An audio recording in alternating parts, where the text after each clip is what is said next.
ಈ ಒಂದು ವಿಡಿಯೋದಲ್ಲಿ ನಾವು ಎಕ್ಟೋಪಿಕ್ ಪ್ರೆಗ್ನೆನ್ಸಿ ಬಗ್ಗೆ ತಿಳ್ಕೊಳ್ಳೋಣ. ಓಕೆ, ಎಕ್ಟೋಪಿಕ್ ಅಂತ ಅಂದ್ರೆ ಇರಬೇಕಾದಂತಹ ಜಾಗದಲ್ಲಿ ಇಲ್ಲದೆ ಬೇರೆ ಎಲ್ಲಾದ್ರೂ ಫಾರ್ಮ್ ಆಗ್ತಿದ್ರೆ ಅದನ್ನ ಎಕ್ಟೋಪಿಕ್ ಪ್ರೆಗ್ನೆನ್ಸಿ ಅಂತ ಹೇಳ್ತೀವಿ. ಯೂಶಲಿ ಏನಾಗುತ್ತೆ ಅಂತಂದ್ರೆ ನಮ್ಮ ಓವರೀಸ್ ಇಂದ ಅಂಡಾಶಯದಿಂದ ಬಿಡುಗಡೆ ಆದಂತಹ ಅಂಡಾಣು ಏನಿರುತ್ತೆ ಅದು ಫ್ಯಾಲೋಪಿಯನ್ ಟ್ಯೂಬ್ ಅಂದ್ರೆ ಗರ್ಭನಾಳಕ್ಕೆ ಬಂದು ಇಲ್ಲಿ ವೆಯ್ಟ್ ಮಾಡ್ತಾ ಇರುತ್ತೆ ಸ್ಪರ್ಮ್ಸ್ಗೆ. ನಿಮ್ಮ ಪಾರ್ಟ್ನರ್ ಜೊತೆ ನೀವು ಸೇರಿದಾಗ ಅವರ ಸ್ಪರ್ಮ್ ಏನಿದೆ ಅದು ಯೋನಿ ಮುಖಾಂತರ ಈಜ್ಕೊಂಡು ಗರ್ಭಕೋಶದ ಕ್ಯಾವಿಟಿ ಯೂಟ್ರೈನ್ ಕ್ಯಾವಿಟಿನೂ ಸಹ ಈಜ್ಕೊಂಡು ಬಂದು ಫ್ಯಾಲೋಪಿಯನ್ ಟ್ಯೂಬ್ನಲ್ಲಿ ವೆಯ್ಟ್ ಮಾಡ್ತಾ ಇರ್ತಕ್ಕಂತಹ ಎಗ್ಸ್ನ ಬಂದು ರೀಚ್ ಆಗಿ ಅದು ಫರ್ಟಿಲೈಸೇಷನ್ ಆಗುತ್ತೆ. ಈ ರೀತಿ ಫರ್ಟಿಲೈಸೇಷನ್ ಆದ ನಂತರ ಅದು ಎಂಬ್ರಿಯೋ ಫಾರ್ಮ್ ಆಗಿ ಬಂದು ಎಂಡೋಮೆಟ್ರಿಯಲ್ ಕ್ಯಾವಿಟಿ ಯೂಟರಸ್ ಒಳಗಡೆ ಇರತಕ್ಕಂತಹ ಕೋಶದ ಒಳಗಡೆ ಇರ್ತಕ್ಕಂತಹ ಎಂಡೋಮೆಟ್ರಿಯಲ್ ಕ್ಯಾವಿಟಿ ಒಳಗಡೆ ಅಟ್ಯಾಚ್ ಆಗಿ ಫರ್ದರ್ ಆಗಿ ಫಾರ್ಮ್ ಆಗುತ್ತೆ. ಈ ರೀತಿ ಫರ್ದರ್ ಆಗಿ ಫಾರ್ಮ್ ಆಗುವಾಗ ಅದರ ರಚನೆಗೊಳ್ತಿರುವಾಗ ಮಗು 1 kg 2 kg 2.5 3.5 4.5 kg ತನಕನೂ ರೀಚ್ ಆಗುತ್ತೆ. ಯಾಕೆ ಅಂತಂದ್ರೆ ಗರ್ಭಕೋಶದಲ್ಲಿ ಅಷ್ಟು ಜಾಗಕ್ಕೆ ಅವಕಾಶ ಇದೆ. ಅದೇ ಏನಾದರೂ ಈ ಗರ್ಭ ಬಂದು ಗರ್ಭನಾಳದಲ್ಲೇ ನಿಂತ್ಕೊಂಡು ಅಲ್ಲೇ ಫಾರ್ಮ್ ಆಗ್ತಿದೆ ಅನ್ನೋದಾದ್ರೆ ಅದಕ್ಕೆ ಒಂದು 6 ವಾರ 7 ವಾರ 8 ವಾರ ಆದಮೇಲೆ ಬೆಳೆಯೋದಕ್ಕೆ ಜಾಗ ಇರೋದಿಲ್ಲ. ಓಕೆ, ಸೇಮ್ ತರ ಓವರೀಸ್ ಅಲ್ಲಿ ಫಾರ್ಮ್ ಆದ್ರೂ ಸಹ ಹಾಗೇನೇನೆ, ಅಥವಾ ಬೇರೆ ಕಡೆ ಎಲ್ಲೇ ಅಟ್ಯಾಚ್ ಆದ್ರೂ ಸಹ ಅದು ಪ್ರೆಗ್ನೆನ್ಸಿ ಕಂಟಿನ್ಯೂ ಆಗೋದಕ್ಕೆ ಸಾಧ್ಯ ಇಲ್ಲ. ಅದೇ ಕಾರಣಕ್ಕೆ ಇನ್ ಕೇಸ್ ಅದೇನಾದರೂ ಟ್ಯೂಬ್ ಒಳಗಡೆ ಫಾರ್ಮ್ ಆಗ್ತಿದ್ರೆ ಅಂದ್ರೆ ಗರ್ಭನಾಳದಲ್ಲಿ ಏನಾದರೂ ಫಾರ್ಮ್ ಆಗ್ತಿದ್ರೆ ಅದು ಒಂದು ಟೈಮ್ ಆದಮೇಲೆ ರಪ್ಚರ್ ಆಗುತ್ತೆ.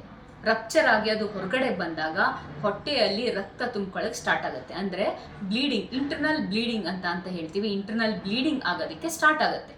ಓಕೆ, ಸೊ ಈ ಟೈಮಲ್ಲಿ ನೀವು ಬಂದಾಗ ನಾವು ಸ್ಕ್ಯಾನ್ ಮಾಡಿದಾಗ ಗೊತ್ತಾಗುತ್ತೆ. ಬ್ಲೀಡಿಂಗ್ ಎಲ್ಲ ಇದ್ದಾಗ ಹೆಚ್ಚಿದ್ರಾಗೆ ನಿಮಗೆ ಹೈಪೋಟೆನ್ಷನ್ಗೆ ಹೋಗ್ಬೋದು, ಅಂದರೆ BP ಡ್ರಾಪ್ ಆಗಬಹುದು, ಅಥವಾ ಶಾಕ್ ಹೋಗೋ ಸಾಧ್ಯತೆಗಳು, ಮತ್ತು ನಿಮ್ಮ ದೇಹದಲ್ಲಿ ರಕ್ತದ ಅಂಶ ಕೂಡ ಕಮ್ಮಿ ಆಗ್ತಕ್ಕಂಥದ್ದು, ಅಂದರೆ ಹಿಮೋಗ್ಲೋಬಿನ್ ಸಹ ಡೌನ್ ಆಗ್ತಾ ಇರೋದನ್ನು ನಾವು ನೋಡ್ಬೋದಾಗಿರುತ್ತೆ. ಈ ರೀತಿಯಂಥ ಒಂದು ಸಿಚುವೇಶನಲ್ಲಿ ನಾವು ಇಮ್ಮಿಡಿಯೇಟ್ ಆಗಿ ಸರ್ಜರಿಗೆ ತಗೊಂಡು ಬ್ಲೀಡಿಂಗ್ ಆಗ್ತಿರತಕ್ಕಂತಹ ಟ್ಯೂಬ್ನೇನಿರುತ್ತೆ ಅದನ್ನು ತೆಗಿಬೇಕಾಗಿ ಬರುತ್ತೆ. ಹಾಗೇನೇನೆ ಇನ್ ಕೇಸ್ ಅದು ಏನಾದರೂ ಓವರೀಸ್ ಅಲ್ಲಿ ಅಂದರೆ ಅಂಡಾಶಯದಲ್ಲಿ ಏನಾದರೂ ಫಾರ್ಮ್ ಆಗ್ತಿದ್ರೆ ಇರತಕ್ಕಂತಹ ಜೆಸ್ಟೇಷನಲ್ ಸ್ಯಾಕ್ ಅಂದ್ರೆ ಏನು ಫಾರ್ಮ್ ಆಗಿರುತ್ತಲ್ಲ, ಪ್ರಾಡಕ್ಟ್ಸ್ ಆಫ್ ಕನ್ಸೆಪ್ಷನ್ ಏನಿರುತ್ತಲ್ಲ ಅದನ್ನ ತೆಗಿಬೇಕಾಗಿ ಬರುತ್ತೆ. ಇಮಿಡಿಯೇಟ್ ಆಗಿ ಬ್ಲೀಡಿಂಗ್ನ ಸ್ಟಾಪ್ ಮಾಡಬೇಕಾಗಿ ಬರುತ್ತೆ. ಓಕೆ, ಸೊ ಹಾಗಾಗಿ ಇವನ್ ಕೆಲವೊಬ್ಬರು ಹೇಳ್ತಾರೆ ಯೂರಿನ್ ಪ್ರೆಗ್ನೆನ್ಸಿ ಟೆಸ್ಟ್ ಪಾಸಿಟಿವ್ ಬಂದ ಮೇಲೆ ಒಂದು 2 ತಿಂಗಳಾದ್ಮೇಲೆ ಅಥವಾ 3 ತಿಂಗಳ ಆದಮೇಲೆ ಡಾಕ್ಟರ್ ಹತ್ರ ಹೋಗೋಣ, ಆಮೇಲೆ ಸ್ಕ್ಯಾನ್ ಮಾಡಿಸ್ಕೊಳ್ಳೋಣ ಅಂತ ಅನ್ಕೋತಾರೆ. ಸೊ ಈ ನಿಟ್ಟಿನಲ್ಲೇ ನಾವು ಏನು ಹೇಳ್ತೀವಿ ಅಂತಂದರೆ, ನೀವು ಮನೇಲಿ ಯೂರಿನ್ ಪ್ರೆಗ್ನೆನ್ಸಿ ಟೆಸ್ಟ್ ಮಾಡಿಕೊಂಡು ಪಾಸಿಟಿವ್ ಇದ್ದಾಗ ನೀವು ನಿಮ್ಮ ಡಾಕ್ಟರ್ನ ಭೇಟಿ ಮಾಡಿ ಒಂದು ಸ್ಕ್ಯಾನ್ನ ಮಾಡಿಸ್ಕೊಳ್ಳೋದು ಒಳ್ಳೆಯದು. ಈ ಸ್ಕ್ಯಾನಿಂಗ್ನಲ್ಲಿ ನಮಗೆ ಮಗು ಎಲ್ಲಿ ಫಾರ್ಮ್ ಆಗ್ತಿದೆ ಅನ್ನೋದು ಗೊತ್ತಾಗುತ್ತೆ. ಓಕೆ, ಅದೇ ಇನ್ ಕೇಸ್ ಈ ರೀತಿ ಬ್ಲೀಡಿಂಗ್ ಏನು ಸ್ಟಾರ್ಟ್ ಆಗೋದಕ್ಕೂ ಮುಂಚೆನೇ ನಿಮ್ಗೆ ಎಲ್ಲ ರೀತಿಯಂಥ ವೈಟಲ್ಸ್ ಏನಿದೆ ಅದು ಸ್ಟೇಬಲ್ ಇದ್ದಾಗ, ನೀವು ಹಿಮೋಡೈನಮಿಕಲಿ ಸ್ಟೇಬಲ್ ಆಗಿದ್ದಾಗ, ನಿಮ್ಮ ಆರೋಗ್ಯದ ಸ್ಥಿತಿ ತುಂಬಾ ಚೆನ್ನಾಗಿದ್ದಾಗ, ಯಾವುದೇ ರೀತಿಯಂತಹ ಗಂಭೀರ ಸ್ಥಿತಿಗೂ ಹೋಗೋದಕ್ಕೂ ಮುಂಚೆ ನಾವು ಕಂಡುಹಿಡಿದ್ರೆ ಇದನ್ನು ನಾವು ಮೆಥೋಟ್ರೆಕ್ಸೆಟ್ ಅನ್ನೋ ಇಂಜೆಕ್ಷನ್ ಕೊಟ್ಟು ಸಹ ಟ್ರೀಟ್ ಮಾಡ್ಬೋದಾಗಿರುತ್ತೆ. ಅಂದರೆ ಅದಕ್ಕೆ ಪರ್ಟಿಕ್ಯುಲರ್ ನಾವು HCG ಲೆವೆಲ್ಸು ಮತ್ತು ಬೇರೆ ಪ್ಯಾರಾಮೀಟರ್ಸ್ನೆಲ್ಲ ನೋಡಿಕೊಂಡು ಮೆಥೋಟ್ರೆಕ್ಸೆಟ್ ಇಂಜೆಕ್ಷನ್ ಸಹ ಕೊಡ್ಬೋದಾಗಿರುತ್ತೆ.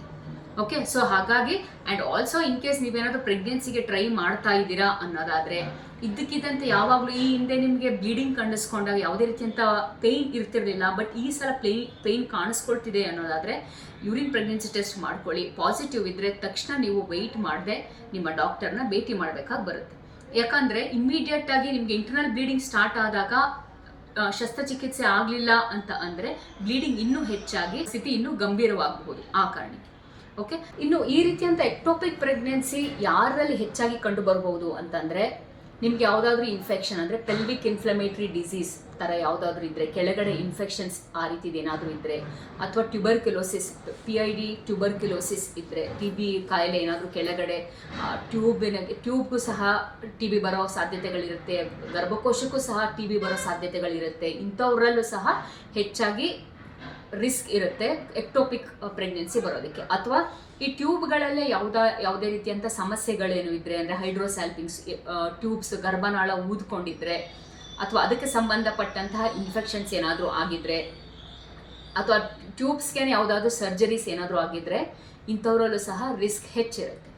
ಆ್ಯಂಡ್ ಆಲ್ಸೋ ನಿಮಗೆ ಮೊದಲನೇ ಸಲ ಒಂದು ಎಕ್ಟೋಪಿಕ್ ಪ್ರೆಗ್ನೆನ್ಸಿ ಇದೆ ಅಂತ ಅಂದರೆ ನೆಕ್ಸ್ಟ್ ಟೈಮ್ ಬರೋ ರಿಸ್ಕ್ ಒಂದು 10% ಇರುತ್ತೆ. ಅಂದರೆ ಎದುರುವಂಥದ್ದೇನಿಲ್ಲ, ಅಂದರೆ 90% ನಿಮಗೆ ಬರದೇ ಇರಬಹುದು, 10% ಬರೋ ಚಾನ್ಸಸ್ ಸಹ ಇರುತ್ತೆ. ಆ್ಯಂಡ್ ಇವಾಗ ಒಂದು ಸಂಶಯ ಇರುತ್ತೆ, ಓಕೆ ಇನ್ ಕೇಸ್ ಟ್ಯೂಬಲ್ಲಿದ್ದರೆ ಟ್ಯೂಬ್ಸ್ ತೆಗೆದಾದ್ಮೇಲೆ ಫೆಲೋಪಿಯನ್ ಟ್ಯೂಬ್ ತೆಗೆದಾದ್ಮೇಲೆ ಮತ್ತೆ ನಾವು ಪ್ರೆಗ್ನೆಂಟ್ ಆಗಬಹುದಾ, ಪ್ರೆಗ್ನೆಂಟ್ ಆಗೋ ಚಾನ್ಸಸ್ ಇರುತ್ತಾ ಅಂದರೆ ಖಂಡಿತವಾಗ್ಲೂ ಇರುತ್ತೆ. ನಾವೇ ತುಂಬ ಜನ ನೋಡಿರೋ ಹಾಗೆ ಒಂದು ಟ್ಯೂಬ್ ತೆಗೆದಾದ್ಮೇಲೆ ಇನ್ನೊಂದು ಟ್ಯೂಬ್ ಇದ್ರೂ ಸಹ ಪ್ರೆಗ್ನೆನ್ಸಿ ಆಗೋ ಚಾನ್ಸಸ್ಸು ತುಂಬಾ ಚೆನ್ನಾಗಿರುತ್ತೆ. 2-3 ಪ್ರೆಗ್ನೆನ್ಸಿ ಸಹ ಆಗ್ಬೋದು. ಸೊ ಒಂದು ಸಲ ಎಕ್ಟೋಪಿಕ್ ಒಂದು ಟ್ಯೂಬ್ ತೆಗೆದಿದ್ದಾರೆ ಅಂದ ತಕ್ಷಣಕ್ಕೆ ನೀವು ಮತ್ತೆ ಪ್ರೆಗ್ನೆಂಟ್ ಆಗೋದಿಲ್ಲ ಅನ್ನೋ ಒಂದು ಅಪನಂಬಿಕೆ ಇರಬಾರ್ದು ನಿಮಗೆ.